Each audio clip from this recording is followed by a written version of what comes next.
ஒரு நண்பன் கேட்டான், ஏன் இவ்வளவு கஷ்டப்படுற? கார்த்திக் மெதுவாக சிரித்தான். இது நம்ம தண்ணீர், நம்ம வாழ்க்கை.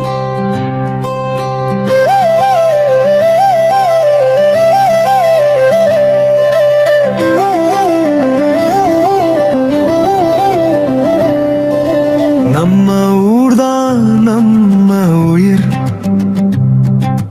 நம்ம கிணறு, நம்ம நெஞ்சின் நிழல். காப்போம் என்று சேர்ந்து நாமே,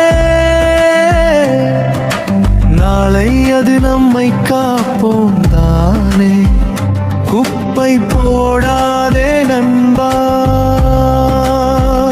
தண்ணீர் வாழ்வு நம்பா. சிறிய செயல் செய்தால் போதும், முழு உலகம் மாறும் தான்.